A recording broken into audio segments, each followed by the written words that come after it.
Yeah, you know where to start it. You know what's up. We are live. We are back in action on a Monday fun day, night before kickoff of the Eagles and Commanders. The Third and Three podcast is here for some pregame action and our midseason NFL awards, baby. It is on. We'll look back at some of the answers we gave in August and compare it to the ones we give today if they have in fact changed. So it's time to look back in order to jump forward. Let me welcome in my partners on the mic. Tricky Nikki Gist in the house as always, looking fabulous. How are we doing today? Oh, thank you. I don't feel it right now, but thank you. I appreciate that.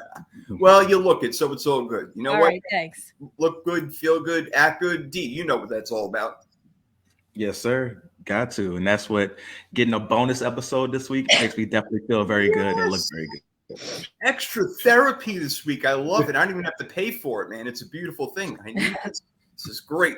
Get my Fearman therapy over here. I love it. And yes, I am Jason Fearman, a.k.a. The Sports Prophet. This show, like all others, is presented by the Sports Column and brought to you by Reebok. Head over to thirdand3podcast.com. Reebok hook up. Let Third and Three help you out with some holiday shopping on some cool kicks like the Speed 2 TRs or classic leather shoes, walking shoes, running shoes, whatever your feet desire, all at a discounted price by clicking on the Reebok link at thirdand3podcast.com. That's all you got to do. Ladies and gentlemen, we are here. We are ready to rock and roll. We have midseason awards to talk about. We'll probably get into a little bit of what happened yesterday, as it's a Monday show, and it's a little unorthodox for us. Hey, what's up, Ma? Glad you're in the house. Always. Beautiful thing. So, I mean, we could talk about some things as we go through the awards, but we're officially doing our midseason awards. So back in August, we came out with who we thought it was going to be, even starting with the MVP, which is the ultimate category, right, guys? So right now, answers may be different because I picked Lamar Jackson. Damian, you picked Josh Allen, who was looking like it for a while until he started fumbling the last couple of games all over the place. And Nikki, you had Tom Brady, who's starting to Whoa, holy shit. At least the past game and quarter.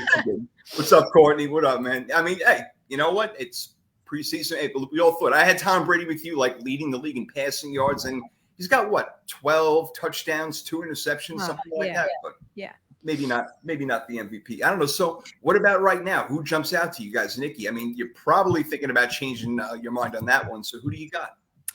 I would just like to, let everybody know this should really demonstrate how objective I have become after 2.5 years of podcasting.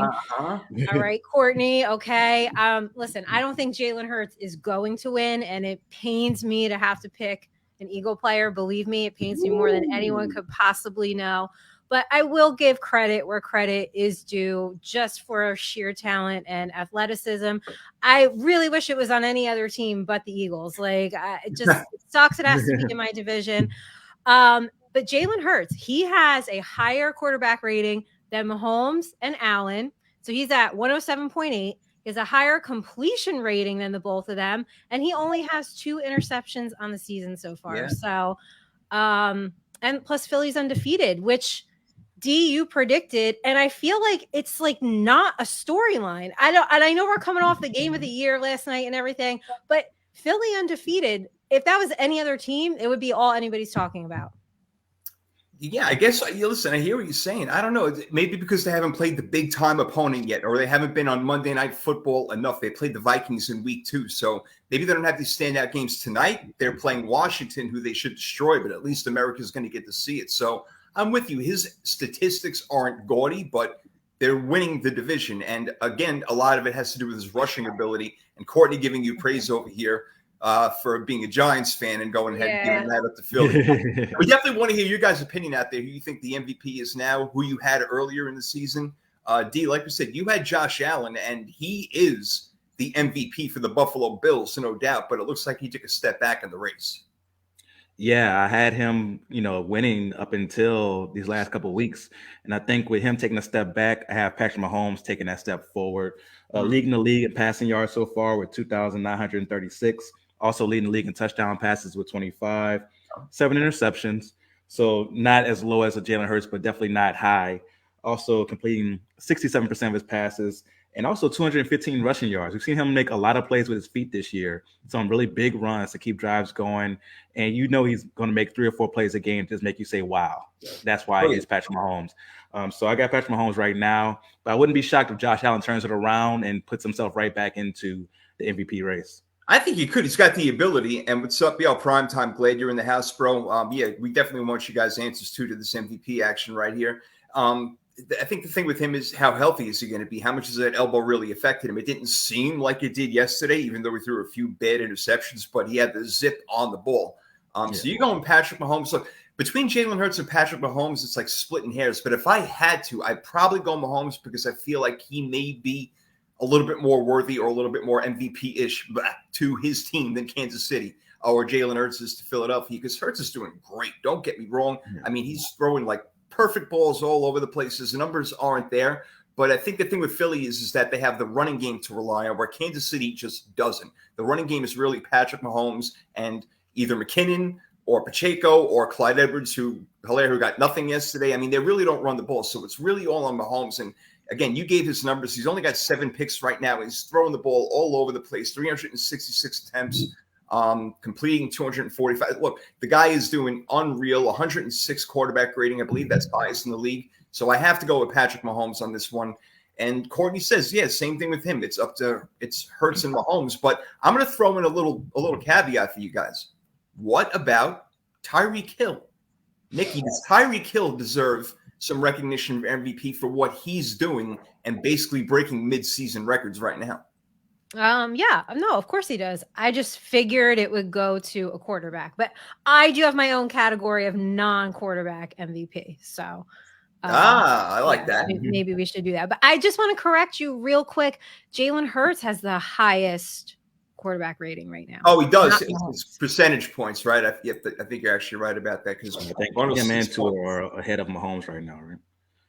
Yeah, Mahomes 106.1 and Jalen Hurts, just so I got it 100% right. Where did he go? 107.8. Okay, all right. So no, I'm glad you corrected me. We want the facts on the show. We try to do our best. That's what's up. Yep, Hurts and Mahomes definitely is splitting hairs between the two of them. There's no doubt about it. So let's see what we got next. Our next category, now that we're looking at Mahomes and Hurts as MVP, maybe Tua could be sneaky in there. I don't know about anybody else. Josh Allen definitely could come back. Lamar Jackson could come back. He doesn't have a whole lot of yards passing, but 16 touchdowns, 6 picks, and we all know what he does on the ground with his feet. So he, again, is as much an MVP to a team as you can possibly. I think he will. I mean, literally, I had this discussion. Actually, we looked up the stats yesterday on Sunday. When's the last time the Ravens had a true number one receiver? I think it was 2012. They just don't seem to address this. So, I mean, talk about being so valuable to your team. Where are the Ravens if they don't have Lamar Jackson? Well, that's a good point. That's a really good point. They're probably nowhere. I mean, to be quite honest, because he is the offense. They run it all through him. Primetime saying Saquon, Nikki, maybe he should be in there.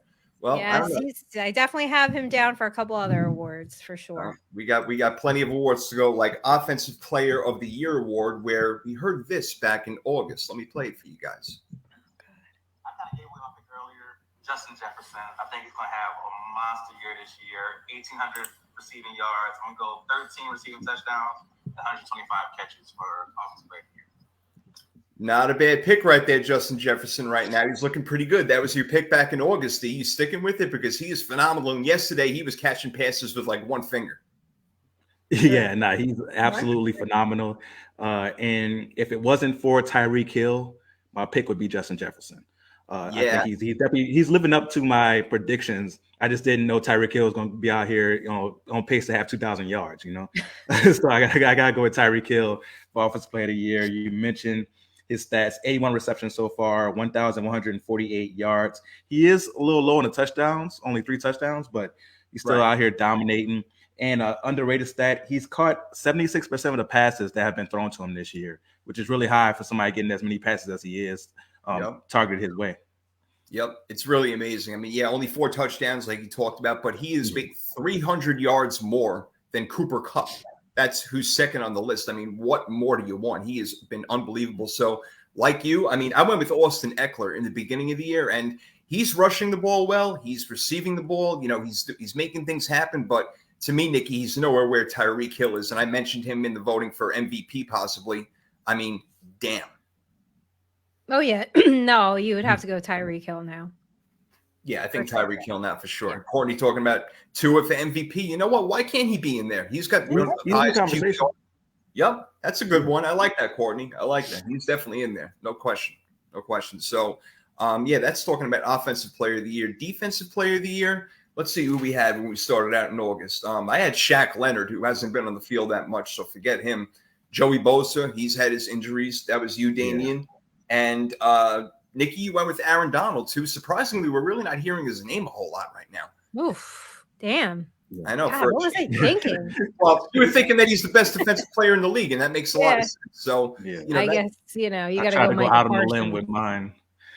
Yeah, we tried to a little bit, right? I went Shaq Leonard. He changed his name. I'm like, all right, well, we'll see. But he's a great player. But you know what? I think out of everybody right now, I don't know, D. It might be Matthew Judon from the Patriots. He's got some crazy numbers himself. Let me see if I can pick him up. I think he's got 11 and a half sacks. Let me see. Let me get to the sacks real quick. Matthew Judon, 11 and a half sacks. He's got 35 tackles. And, we're talking about a defensive end. He's made a lot of stops in the defensive backfield as well. So I know there's a lot of guys out there, but I think Judon is one of those guys that are sticking out on a Patriot team where they need the defense to come through big time. Yeah, no, that's a great pick. The Patriots defense has come through in a major way. That offense has not been good all year. They had their moments with Zappy, but with Mac Jones looks like he's regressed. So the fact that they're over 500 is all on that defense.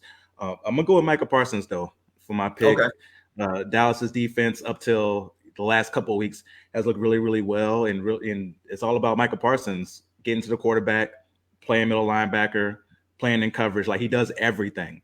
So I'm going to go with Micah Parsons right now. And he's got 8 sacks on the year, which is not too shabby at all. So that's look, and Dallas is one of the best defensive teams in the league, Nikki. So I know you hate hearing that. That sure as hell makes a lot of sense. I can go with that one as well. We got Micah Parsons, Matt Judon leading the league in sacks. Is there anybody else that came to your mind, Nikki? No, I unfortunately will go with Micah Parsons at this point. And just so everyone can stop coming at me, I have now picked a Cowboy and an Eagle. Okay. Yes, so you all have come at me enough the past day. All right. So my God. Most people on Twitter were saying to go with Micah Parsons. So you guys are right on that one. I would say most likely is the general consensus out there, but we'll see. We got a long season to go. We got Rookie of the Year also. Hold on, Rookie of the Year. I think we have a little tape for Rookie of the Year as well. Let me see if I can get to it. Coach of the Year. Oh, this is Coach of the Year. Jay. Oh, Brandon Staley. Brandon Staley. Oh. Yeah, that's your guy.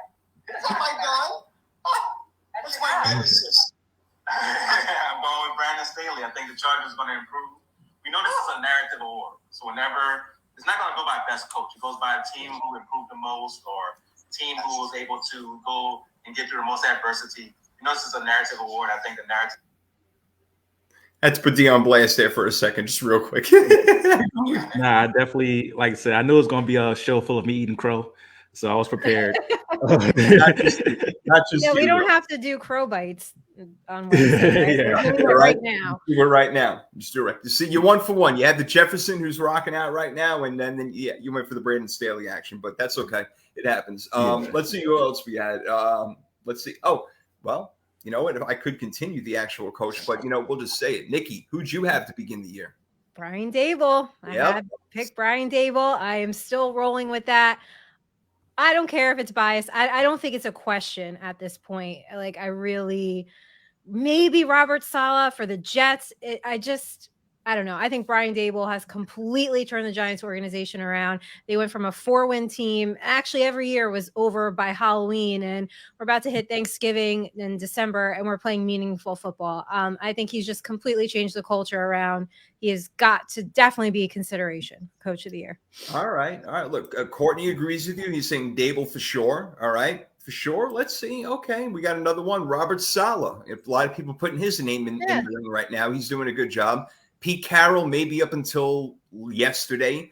But I think a guy that we don't talk about enough is Mike McDaniel. I think Mike McDaniel should be in the run for this thing also. I'm not necessarily, Nikki, should he win, but his name should be mentioned a hell of a lot more than it is because he is totally turn this team around, the offense especially, and that's a specialty. Yeah, no, I'm going to stick with Brian Daboll. I was just trying to get you to acknowledge that he's doing a good job over there. Sure, The pipsqueak that he is, but no, D, he's doing a good job. No, Brian Daboll definitely should be like one of the front runners for Coach of the Year for sure. Yeah. I like the Mike McDaniel pick. Their defense isn't the best right now, so that may be something where people look at, to stop him from being Coach of the Year. The fact that they're, except for last week, they're pretty much in shootouts almost every game. But I'm gonna go with Nick Sirianni, undefeated. It's hard to go against that as far as what you're seeing. And not only are they undefeated, but they're dominating teams. I know they haven't played, a Buffalo yet or a Kansas City yet, but they have played Minnesota and they dominated them. And Minnesota looks like they may be a for real 8-1 team now. So when you look at that perspective, you gotta say, the Eagles are really up there. So Nick Sirianni has to be in the running. Well, I most certainly think he is, because you guys know that I picked him preseason to be the Coach of the Year, and I'm sticking with it. Even though Brian Daboll's doing a fantastic job, when you're undefeated, that's a whole different story right there. So being undefeated, I think, says a lot. And, you win every game. I don't care who's in front of you. Nick Sirianni and company are doing it. So I'm going to stick with Nick Sirianni on that one, even though Brian Daboll is a great candidate and may end up winning this whole thing. We'll find out.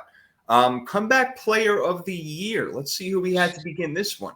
Actually, I think Nikki actually kind of nailed this one on the comeback player of the year. Let me check it out real quick. Let me see. We have Chris Olave as well. Oh, this is the rookie of the year. Hold on. Come on, Jay, with the drops. I'm trying to bring it out there for you. But you know what, Nikki, you did pick Saquon to start the year. You did. Damien picked Michael Thomas, but it's not his fault that he can't stay healthy. And I totally whiffed on this one. I put Russell Wilson as the comeback player of the year. That was a bad move, man. That was bad. But I think that, undoubtedly Saquon, 931 yards, leading the NFL in rushing yards. He's got 6 touchdowns on the ground.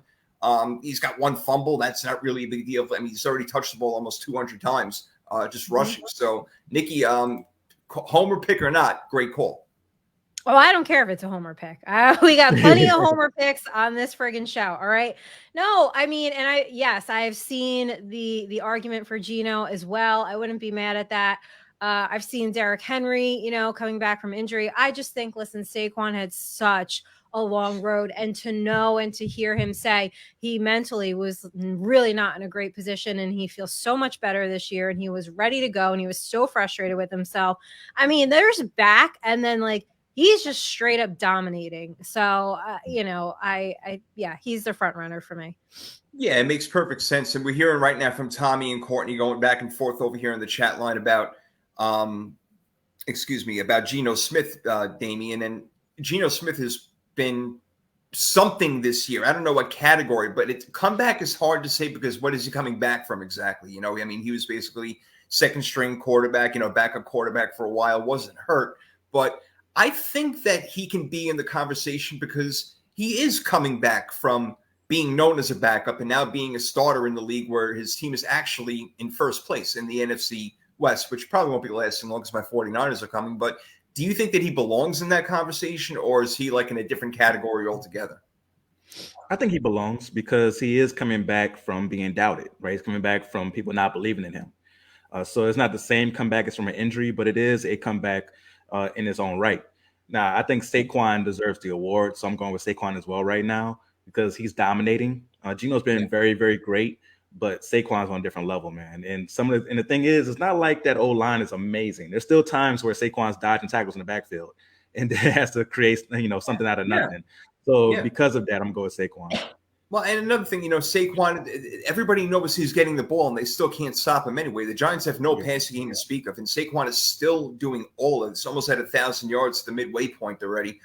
It's just really an unbelievable job, I have to say, so far. Really just phenomenal. Geno Smith, for the record, doing great. Almost 2,500 yards passing, 17 touchdowns, and only 4 picks. Whoa. Those are really good numbers, and that's why people are even talking about him for the MVP for a while, which probably won't happen, but at least it's out there, and you got to give Geno Smith his props right now. He's doing a really good job. But, all right, let's get to our next category. Let's see what we had over here. We did comeback player. Now we got to do the quantum leap player, and I will just start. Rookie of the year? Do we do all right? We'll do rookie of the year first, and then we'll go to Quantum Leap. That's a good idea. Let's do rookie of the year. Let's see in our categories. Rookie of the year. All right. All pretty good picks over here. Nikki, you had Chris Olave. He's balling out. I know it's on not such a good offense right now in New Orleans, much to the dismay of Damien. Damien, you picked a hell of an athlete, but they're not getting him the ball enough, and that's Drake London. And then we got Kenneth Walker, who I picked, which Nikki, I remember laughing at me. I'm like, oh, Seattle's going to be better this year than you guys think. She cracked up. She's like, wait, Seattle. Screaming all over the game. I do have it on tape somewhere, but I don't want to waste everybody's time. But I did pick Kenneth Walker to be the rookie of the year, and I'm going to see if I can get his numbers right now. They're not phenomenal yet because he really just got the starting job about, 4 weeks ago? So 587 yards, but he's got 7 touchdowns on the ground, and he has become their workhorse over there. So to me, rookie of the year, I think I'm still going to stick with Kenneth Walker because nobody else stands out to me right now at all. I mean, Breece Hall could have been in the running D, but he's out of there. Do you want to go to one of the wide receivers like, I don't know, Garrett Wilson for the Jets? He's been balling. I don't know. He has been balling, but I don't know who would be better if I haven't thought of anybody. And Etienne's in his second year, but so we can't go there. But Kenneth Walker, yeah, man, I don't know. I'm sticking with him right now, I think. No, Kenneth Walker's not a bad pick, but for offensive rookie of the year, I'm going to go Dameon Pierce. Okay. Even the Giants coaches were talking about how angry he runs. They were like, I don't know who made him this angry. But he's definitely an angry runner. So far this year, 772 yards, 4.7 yards per carry, and 3 rushing touchdowns along with 1 receiving touchdown. He just happens to be in a bad situation, so people are going to overlook him. But Dameon Pierce is an absolute monster. So I'm going to go ahead for offense. Are we going to do defense as well? He is a monster. Yeah, we'll do defense as well. Yeah, right after Nikki gives her rookie of the year for offense, we'll do defense as well, of course. Yeah, I'm going to stay with Chris Olave. I get your 2 picks, and I do have them as other options, but I will, just for the sake of being different, let's just stick with Chris Olave. He's not having a bad season. And I did say it might take like week 6, 7, 8, for him to get going. I have him in fantasy, so, I was happy that I took a shot and got him damn near the end. So I'm going to stick with him. I mean, and another big thing is, again, because Michael Thomas has not played at all. Jarvis Landry has barely played. He's been asked to be the number 1 guy being covered by the number 1 cornerback. So given all that, he is absolutely a candidate, no doubt. It may come down to these 2 exactly. It really may win. Tommy thinks over here that Olave should win.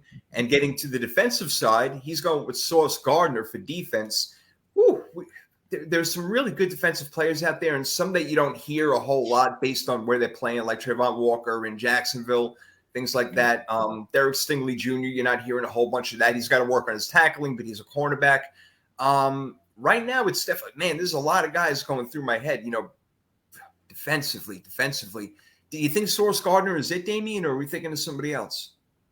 Yeah, I'm going with Sauce Gardner. When you look at that defense, the reason that defense is able to do what they're able to do is because their cornerbacks guard so well, right? And Sauce Gardner, as a rookie, is leading the league in passes defense with 13. That's unheard of for a rookie cornerback to be that good where you can't even go at him because he's a rookie. Like, you have to avoid him. He's going to be one of those guys going forward that teams are going to have their game plans around to avoid because he's playing that well as a rookie. So I'm going to go with Sauce Gardner because when you watch them play, you can see there's very few times where you're watching a game like, let me watch this cornerback play. Let me see what this cornerback does. Yeah. And he's one of those guys. Yeah, he's one of those guys that you're like, oh, let me tune in to see what Sauce does today.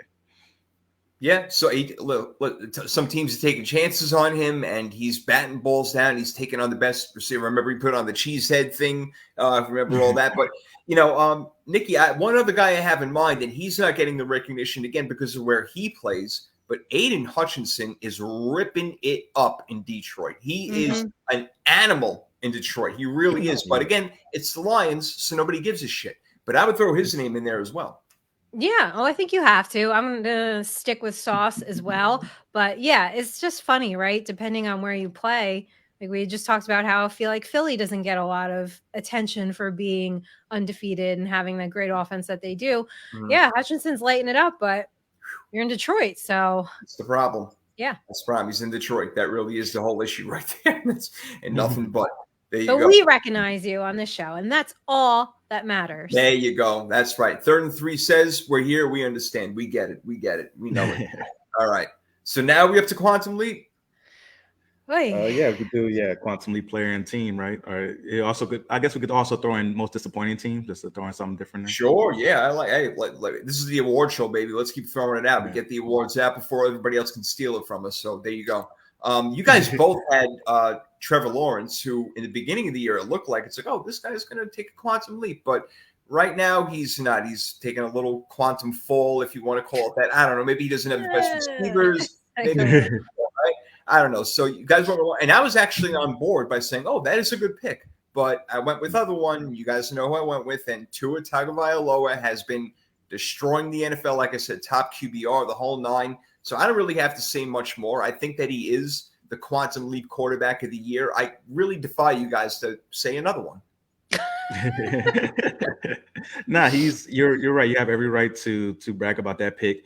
He definitely has made the biggest leap. Looking at this year, 18 touchdowns, only 3 interceptions compared to last year where he had 16 and 10 throughout the whole year. Yeah. So when you look at those numbers, that's definitely a big quantum leap right there. And imagine if he never got hurt, where his numbers would be. So you definitely got to look at Tua and say he's taking that quantum leap. And why is Tommy trying to get me all mad over here, trying to say that Geno's the quantum leap quarterback? Nah, Geno, that's a decent pick. That's a decent pick. I wouldn't say he's more than Tua, but he did take a leap from the bench to being a good starter. That's a pretty good leap. It is. That's a big leap. That's more than leaps and bounds. That's a big leap. Yeah. I think you have to like put him in the conversation. Definitely. Yeah. Even after the numbers we just went over, what was it? 17 touchdowns, 4 interceptions on the year. I mean, Geno's right up there with but Tommy has a point. I mean, I guess Geno did go a little further from the bench than Tua. Yeah. Well, Tua went from the hospital bed to the field, so I don't know how much to be honest. But no, both good calls right there. So Tommy, I'm liking it in there. And what's Who up? else would really be a quantum? Wait a minute. Okay, not a quantum leap, but can we give Daniel Jones baby leaps? Yeah, I can Mini give him leaps. quantum steps. Quantum steps. He went from crawling to walking. Yes, Quantum two at a time. And yes, prime time. Miami is 14-4 in their last 18 games because of the quantum leap quarterback of the universe. Tua Tagovailoa, making me look good for a change. I love it. No, last year when they went on that little streak last year, we all kind of doubted because they had a very easy schedule when they won like 6 out of the last 7 or whatever it was last year. And this year is like, oh, this team's legit. This team we know can win. Because last year, I was one of the main people like, once they play a real team, they're going to get destroyed. What happened? They played Tennessee, got destroyed. This year, they're a real legit squad. Yeah, man. Yeah. Yep. Totally different story this year, no doubt. And we were trying to think about who's going to be legit squads and who's going to take their quantum leap forwards as far as the team goes. And guys, not good. None of us did any good with that. You guys, oh boy, you both picked the Jacksonville Jaguars, which again, I was like, okay, that sounds pretty good. And then I went ahead and I picked the Detroit Lions, me bragging all season long. I'm like, the Lions are going to be in the playoffs. Watch out. Goff, St. Brown, DeAndre Swift. Wow, was I wrong on that one? Yes, I know that they just beat Green Bay and they just eked out a win over Chicago, but they're not going anywhere. They're 3-6. So yeah, I really messed up on that one, Nikki. Bad job out of me. And you called me out on it, so I'll give you credit there. Because you were so adamant. I was. I just remember D and I sitting here, like, I mean, you were just like you knew this, like you were the prophet, and you found Doc Brown, and you got in the DeLorean, and you had the almanac or some shit, and you came on the show, and you were like, Detroit is going to the playoffs. So it was like, whoa, yeah, I was all about it. You know, we kind of got it wrong, but I guess you gotta give it to Jets and the Giants probably this year, right? Or we're hearing from Mr. Primetime. What about the Minnesota Vikings? That's interesting. They weren't in the playoffs last year, and now they're 8-1. They just won in Buffalo. Yeah. That's a quantum leap right there. That's not bad. Yeah. Is it quantum? It is quantum because you think about it. They went from not in the playoffs to now they may be the 1 seed. That's a quantum leap. Like Philadelphia, as they're undefeated right now, but Philadelphia can lose 2 in a row, and next thing you know, Minnesota's right there. So Minnesota's definitely there, but the Giants and Jets for sure. Like the Jets, that's no one expected the Jets to be any good. Like the Giants, people expected to take steps forward, not to be this good, but to take steps forward. no one expected the Jets to do anything like this. So the Jets probably would be my team, but Minnesota's definitely right there for sure. Yeah, I think I would have to probably go with the Jets on that one. Minnesota's right there. They're playing remarkable. But, as far as the Jets, and you look at their quarterback, you're like, oh, what the hell? They got to play like in spite of him, like the freaking 49ers have to do with Garoppolo. Yeah. It's like, just don't throw the ball a lot. Let's run the ball all over the damn place and play some good defense. But, Robert Saleh there, again, coach of the year candidate. And the Jets, comeback team of the year candidate, or, whatever you want to call it. But what about the most disappointing team? And we can go to a lot of them. And, Nikki, I would have jumped out and said Tampa Bay, but they won their last couple of games, and now they're starting to look a little bit better. And we remember when they won that Super Bowl a couple of years ago, after they had their bye, they really caught fire, and they didn't lose a game again for the rest of the year. Am I saying that's going to happen now? No, I'm definitely not. But I wouldn't put them there. I would be so annoyed if Tampa Bay went on a run right now. I know you would. You would be so mad. You would be the most pissed off person on the planet. There's no doubt about it. No doubt. Oh, my God. But as far as a team, I mean, all right, to throw a few out, look, Tommy just said it. The Colts are definitely a disappointment. Let's see if Matt Ryan can revive them a little bit along with Jeff Saturday, which is crazy. I mean, if Jeff Saturday has to get there and play center, then he will. If they're going to win, he'll do whatever he can. I feel like he absolutely will. He would. He would do it in a heartbeat, just for like 10 snaps a game or something like that on really important plays. God bless Jeff Saturday. My God. So, teams. Some people thought the Raiders are going to be really good. What a shit show they are, no doubt. They're disappointing. The Packers are absolutely disappointing. You can still say Tampa Bay is disappointing. The Rams are another team. They're disappointing. Yeah. But their offenses look crappy all year. So I don't know. How about all these teams? Nikki, you want to give it a go? Primetime's saying the Rams over there that they're the Rams. I guess for me, really, because I was so high on them, I thought they were just going to kind of keep rolling. But it was like the Cooper Kupp show, and he's hurt now, right? So I don't really know what they're going to do. But Denver, I can't quite figure out, like, yes, Nathaniel Hackett, like, here's the thing, like, Russell Wilson just, like, didn't become bad all of a sudden, right? Like, how does he go from, like, having these great seasons, okay, except his last one in Seattle, fine, we get that. He was unhappy, he wanted out, but it's just, something's just not working, and it's that team has not developed the way I thought they would at all whatsoever. And Tommy's agreeing with you right there, about the Broncos. That's a good candidate also. They're a total disappointment. Imagine the two teams in the AFC West, so everybody thought that all four teams are going to come out, Damien. Yeah. So we went through a few, and maybe the Packers are top for me, because I didn't see this shit coming. I know that they got lucky and they won a game against Dallas. And Christian Watson had 3 touchdowns. That's 3 more touchdowns they didn't have for probably the rest of the year. Couldn't believe that even happened. So I don't know. Who do you think is, the most disappointing out of them all? Man, I would have to go Rams. Like, my Saints are definitely up there as well, because a lot of people had the Saints making the playoffs. But the Rams, to come off a Super Bowl and look this bad, like, they have no shot. They don't look like a team that has a shot at all. Nope. They got blown out in the backup QB Bowl yesterday. And so this team, man, I have no idea they were going to be this bad. The offensive line, we knew they had lost some pieces, of course, with Wentworth retiring and OBJ being hurt, but to be this bad, that's horrible. So I have to go to Rams. It's most disappointing. Yeah, man, I'm probably with you guys. And again, I wasn't one who was going to be high on them during the year, even though I did have them slotted in as a wild card team. I thought they would be better than this, but it's just bad. No running game. Defense is really no good. It's Jalen Ramsey and Aaron Donald and some Leonard Floyd, and that's really about it. It's not happening. It's really not happening. So kind of a disappointment you'd have to say for them over there. But the Chargers. I mean, they still, what are they, 5-4 right now? So they're still in the playoff race, but you could say the whole AFC West as a whole. I think you could. Yeah, I think Indy makes sense as a good one too. Some people may have been a little bit. How about the Bengals are only 5-4. They're really nothing special right now. That's true. They aren't special. I can see them like starting to turn it around.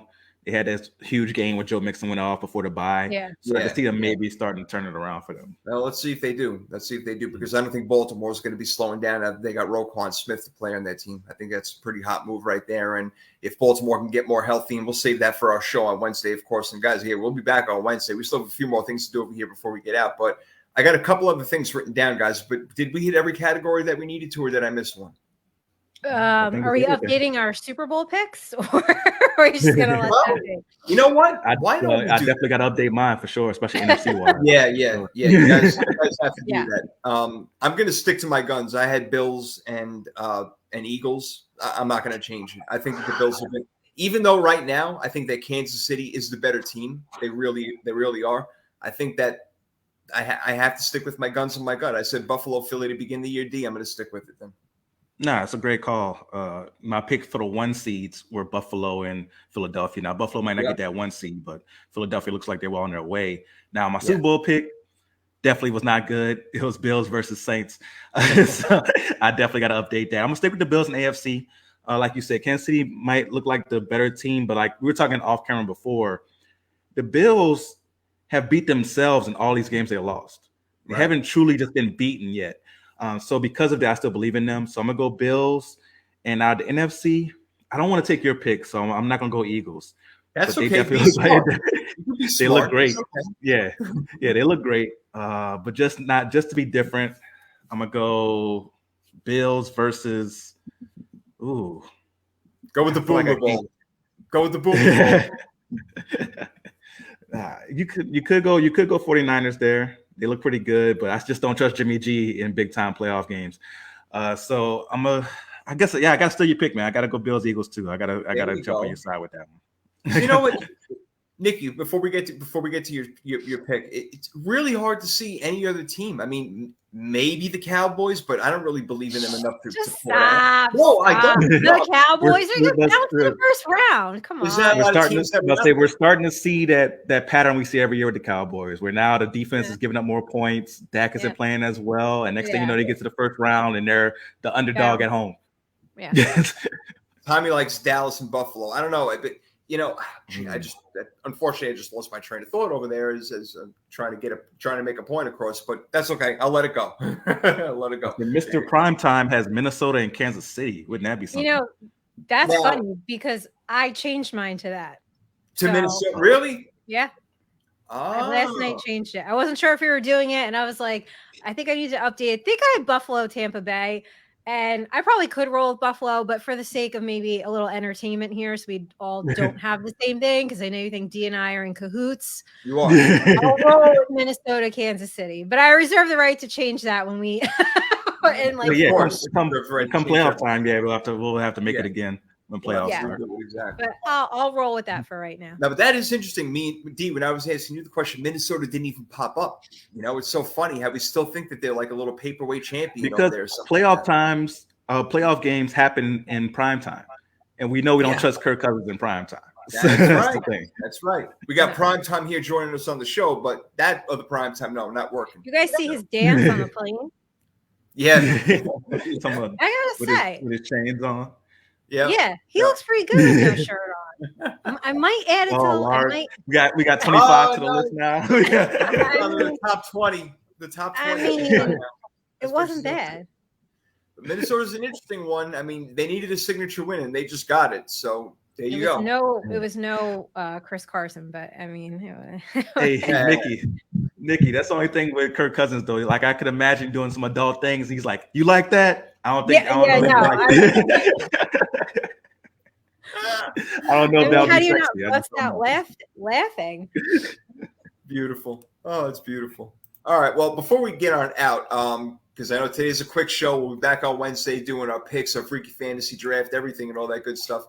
I've been going over the top players in the league, and that's just playmakers, anything. So whatever position playmakers. And here's the quick list of top 10 that I came up with, not in any order whatsoever, but tell me if you guys would kick someone out, or tell me when I should even stop and say, you know what, no good. Here's what we got to bring in here. And I'll go down it quickly, and then we'll do it slow again. I got Tyreek Hill, top playmaker, as one of them. McCaffrey, Josh Allen, Patrick Mahomes, Lamar Jackson, Kyler Murray, Deebo Samuel, Justin Kyler Murray. Yeah, as a playmaker, but that's okay. We'll get back to it. So there you go. There's one. Deebo, I think Justin Fields has put himself in that category as one of the top playmakers in the league. Am I too early on that? I don't know, but I got Cooper Kupp and Justin Jefferson to round it out. So I heard Kyler Murray immediately, and the reason why I put him in there is because he doesn't have a good offensive line. He's got one good wide receiver. I feel like he's got to run around a lot to make a whole bunch of plays, and that was the reason. But at the same time, I'm with you, D. I'm not a real big fan of Kyler Murray at quarterback, and I don't know. It was hard to find somebody else, so that's why he kind of popped in there. And it's also tough. This is a recent thing, but they looked pretty good with Colt McCoy yesterday. I understand it was against the Rams, but Colt McCoy, Colt McCoy is not the athlete that Kyler Murray is, but he can scramble a little bit, made a couple plays with his feet. And next thing you know, he's making the plays on time. Like, he's not doing too much. Mm-hmm. So I think that's something that you have to throw in there, is the fact that they look better with their backup quarterback. And Kyler Murray is a great playmaker, but it seems like right now he just is making arguments, right? That's what you're seeing him arguing with the coach. You're already seeing him arguing with DeAndre Hopkins. So I would take Kyler out. I'm trying to think who else you could put in there. Michael Parsons, somebody, if you add a defender in there, he definitely could be in there as far as that. Yeah. So that's a good call by Tommy there. I did stick to offense. Kelsey, Saquon. Okay, that's good. Saquon should be in there. How dare you? How dare you? Right, so I would take Kyler out and put Saquon in. Yeah. All right, that's fair. Veto Kyler Murray, who does not study and needs it mandated in his I ask you guys, did Justin Jefferson dethrone Odell Beckham Jr.'s one-handed catch yesterday? Has he been dethroned? Ooh. I think it was better because he was more contested to make the catch. Yeah, the fact that he still came down with that, with the other guy trying to take it out of his one hand on 4th and 18, like, that's the game. If he doesn't make that catch, the game's over. That's true. I have to say, because of the situation and the fact that it was being contested, and I don't know if you guys saw the interview with the defensive player after the game. He was so upset with himself. He's like, I just should have just knocked it down. I should have just knocked it down. It's 4th and 18. I just got knocked the ball down instead of trying to catch it. But your instincts at that point, he's probably thinking, he didn't even see Justin Jefferson probably. He saw the ball. He's like, oh, because Kirk Cousins overthrew it. Let's be honest. He overthrew the ball. So the defender is thinking, oh, I got an easy pick. And then next thing you know, this guy comes with one hand and just snatches away from him. So that's absolutely crazy. So I would say Justin Jefferson for sure. Yeah. But we also, if you're going on just to catch, George Pickens on Thursday Night Football earlier this year, that one he made. God. Oh, yeah. Yeah.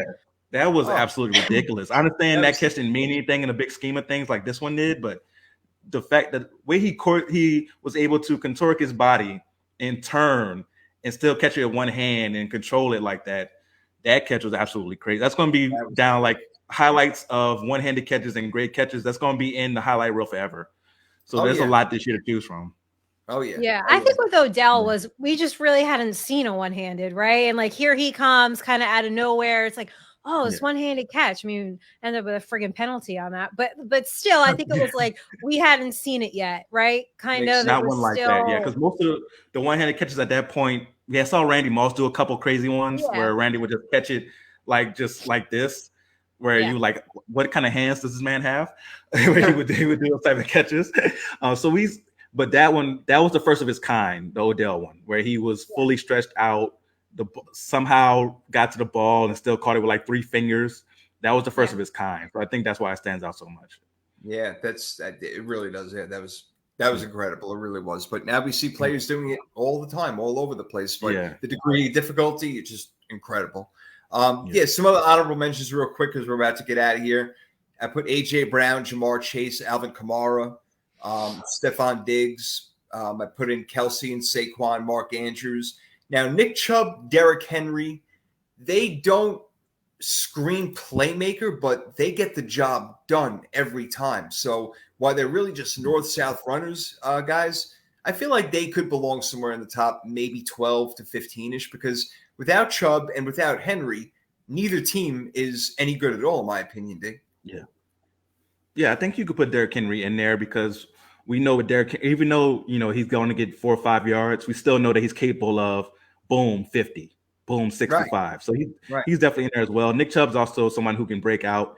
Dalvin Cook's up there. We saw him break an 81-yarder yesterday. Yeah. So the league is full of talent right now. That's the crazy thing, how offenses have struggled and how we've been able to hit a lot of unders this year because offenses have struggled. There's still so much talent on the offensive side. So you really got to give defensive coordinators and defensive coaches a lot of credit for being able to really keep these offenses in check this year. No doubt. No doubt. Yeah. And so I'm seeing a lot of referees swallow their whistles at times. I mean, even last night's game, they weren't calling a lot of pass interference. That Buffalo game, they weren't calling a lot. So, yeah, we see, and you know what? I want to let them play, but then, of course, they miss a whole bunch of stuff. There's too many things they miss. Your Giants could totally stumble, Nikki, yesterday, but they didn't. They came out and they still took care of business. Yes, made us sweat all the way through, and I liked seeing Brian Daboll get fired up and get in everybody's face on the sideline. Like, I'm sorry. Sometimes you need that. You're doing stupid shit. You're costing us games, and the penalties were out of control, which was so funny because I had tweeted that Bill Vinovich has called the least amount of penalties in the past 3 seasons, and it's like I jinxed it because the entire game was penalty after penalty after penalty. But no, good win for the Giants. Felt good about that. Had some Kenny Golladay tweets that you guys hated me for all day today and all day yesterday. And let me just take this 1 second. Not that any of you who came at me yesterday are listening. Not that I should even clarify, but my tweet about Kenny Golladay not having any chemistry with Daniel Jones was not specifically about a drop pass. It was 2 years worth of watching the lack of chemistry. It was being up close and personal through camp all summer, multiple times a week, watching it. It was watching somebody's body language, listening to them at the podium, being there for the interviews, them not really giving a shit. So that's what that was. And man, did I have everybody come at me for that. Woo! I got you guys mad. Put out content. A lot of crap comes back at you. Because they were like, oh, well, Nikki, you can't use this. Chemistry has nothing to do with a drop pass. And it was like by the 100th person, I just wanted to be like, I fucking know. When did I say that? I didn't.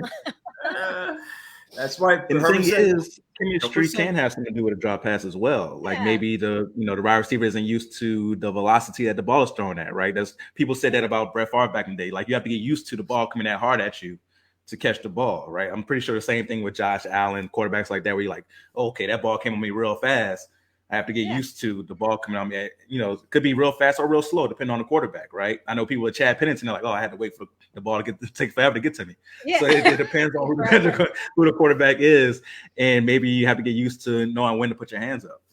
That's a killer, though, in the cold weather. Like when it starts getting really cold, and if we're going to be playing, games in Buffalo, Kansas City, all these cold weather places, whatever it may be, that's a problem. You got to double up on your gloves right there because I remember, look, I ain't no superstar or anything, but even in a flag football game I was playing, it was probably 0 degrees. Yeah, hard as a rock. I threw the ball and literally split this guy's fingers open. Not because I'm like amazing, because it was so freaking cold.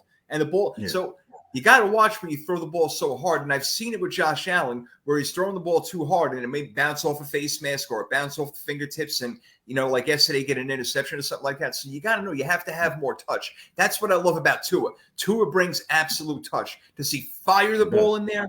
No, because he knows where his receiver is going to be. And he's got 2 guys in Waddle and Tyreek, Nikki, that can get open at any time that they want to. It's amazing. So I'd rather have a quarterback that can loft it in there and make that sweet little play and get it. Like Joe Burrow. He knows he's a very smart quarterback, guys. Nikki, he knows when that he's got to whip it, and he knows when he's got to put touch on it. You can't always be throwing the ball as hard as you possibly can.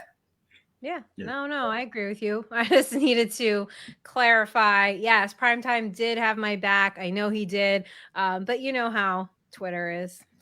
Yeah. Mike Vick split fingers in Atlanta. Yeah, I mean, really, Mike. That's right. Mike Vick split fingers in Atlanta, as Tom used to say over there. I mean, it's true. The harder you throw, sometimes the worse that it could possibly be. That's why you got to be careful, man. Again, these cold weather games is such a big deal, and you wonder. Miami's a team that's been showing us so much already this year. Can they go up to Buffalo if they have to, even though right now they're in first place, or go to another cold weather place, Kansas City, whatever it's going to be, and win a game there? There is something to be said about that. So Miami's got to fight their ass off to get the number 1 spot, because I truly believe, Damian, as good as they are, that it's going to be really hard for them later in the year to go get those wins in January. I think Miami really needs to get that number 1 seed. And you know what? They're in a good spot to do it right now. I think KC is the only one that's got a better record than them at the moment. Yeah. Now they're in a good place to maybe sneak up there. Kansas City, I can see Kansas City having one more of those games where you're like, what happened? Like when they played the Colts, how in the hell did they lose to the Colts, right? I can see them having one more of those type of games where you're like, okay, what happened, Kansas City? And next thing you know, Miami's in the driver's seat to get the 1 seed. Now they still have to go to Buffalo and win. right? Mm-hmm. So that's going to be a tough one as well. So it's going to be very interesting with the AFC East, what's going to happen. I know New England's still going to be a tough out as well. So that division is what we thought the AFC West was going to be, honestly. Yeah. So it's going to be very, very interesting to see what happens down the stretch. I'm really excited. And we got like really good football yesterday. I don't know if maybe it took longer than we expected, because normally, like Nikki always says, the first 4 weeks are like the preseason, right? You get bad football. Seemed like it lasted longer this year, like to like week 7, week 8, before we start getting like really good football. And this past Sunday was really good. So hopefully we get that throughout the rest of the year and all the storylines we have going forward. I'm really excited about it. Oh man, we had a whole lot of good stuff go on this last week, and we still have a game tonight, Philly and Washington, that we already picked. We already picked. The game is in the books right now. So we all have Philadelphia. I don't think that anybody's going to hiccup over here as far as that goes. So yeah, Philadelphia, they should be 9-0 after tonight, or 8-0? 9-0. My prediction. No, that's right. Your prediction is 9-0. That's right. So talk about the profit, baby. I freaking love it, man. That's beautiful. And I love how you even had the patience to go through the schedule and be like, all right, they're going to win. And then what? Yeah, I think you had them losing against Green Bay is their next game, and they're probably going to beat them too. They probably will. So yeah, they'll probably make me look wrong on that. So I did. Yeah, I think I had them losing to Green Bay as their first loss. Unless Green Bay's starting to get it together. Unless this Dallas game was a sign of something that happened. But we'll see. Can they get it together? Talking about Tampa and Green Bay, can either one or both of those teams actually get it together or make some sort of run? I don't know. It remains to be seen. But the thing about it is, again, the NFC is really not that tough. It just really isn't. Yeah. Again, Tampa Bay is okay. Minnesota's really good right now, we believe. But after that, Green Bay, wild card. We got the 49ers. Seattle's a wild card. I don't even mean that literally. I mean, I'm not even sure if they're actually going to make the playoffs.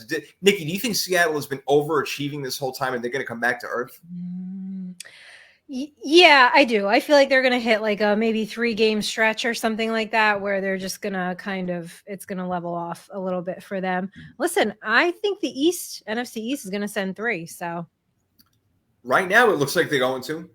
Right now, I mean, Tommy's saying the NFC is full of playoff teams. I don't see where they look. All right, fine. You got Giants, Dallas, and Philly. That's you got one from the NFC West. There's only one coming out of there. Only one coming from the NFC South.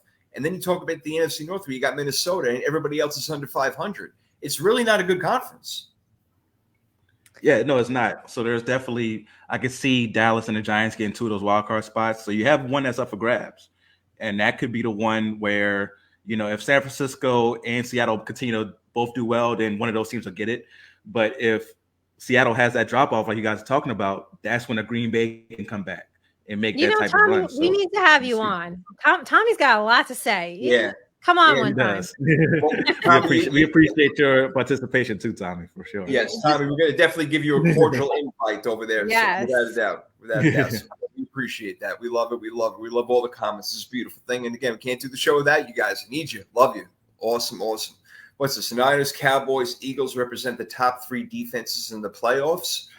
That's quite possible. Like I've been saying, Philly's got both sides of the line, offense and defensive. Realism Sports Talk. Yes. Oh, yeah, my man Terrell. No doubt about it. Terrellism. That's how it is. But, all right, so we got a good game. Hopefully it'll be a good game to watch tonight, guys. I don't know, but we all expect Philly to win this one. Wednesday, we'll be back talking about that, getting into week 11 already. Holy crap, I can't believe this is happening. Freaky Fantasy Football Drafts, our picks, our locks, our best bets, all that good stuff. We'll be back on Wednesday, but before we do that, we got to tell everybody what's going on with the rest of the week. So, Nikki, let's do it. What's happening? What's happening? Well, directly after this, I will be going to Tommy's in Bridgewater for the New York Giants Rush meetup party. Ooh. And so a bunch of Giants fans can sit there and I guess watch the Eagles win. Sorry about that, everybody. We did not pick the greatest Monday night game, but if you are in the area, please stop by. We will be there till, well, I might fall asleep, but I'll be there as long as I can. So stop by, have a drink. Of course, Wednesday, we will be back on air. I think we're going to have our friend Ryan from One and Done Radio, the special picks edition. He will be joining us. And, I am doing Mind Your Pucking Business tomorrow at 1 o'clock. No, it is not about hockey. They're doing a football segment. Then, of course, Sunday, Channel Side Bets at 11:30. Beautiful. Love it. Love it. Where's Nikki? She's all over the damn place. Beautiful thing. Yeah. Love it, girl.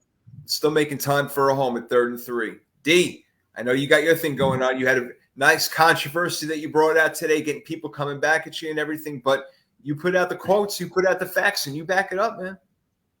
I appreciate that. So yeah, he's making reference to a video I made earlier today, which I posted on all the social medias, talking about who I think are the most overrated athletes of all time. I pick one football player, one basketball player, and one boxer. So if you want to go check out and see who I picked for the most overrated athletes ever, go check it out at The Real Deal WDA. That's The Real Deal, W as in whiskey, D as in Delta, A as in alpha, on all social media platforms. Of course, I'll be back here Wednesday night with my two lovely siblings here for another episode of 3rd and 3.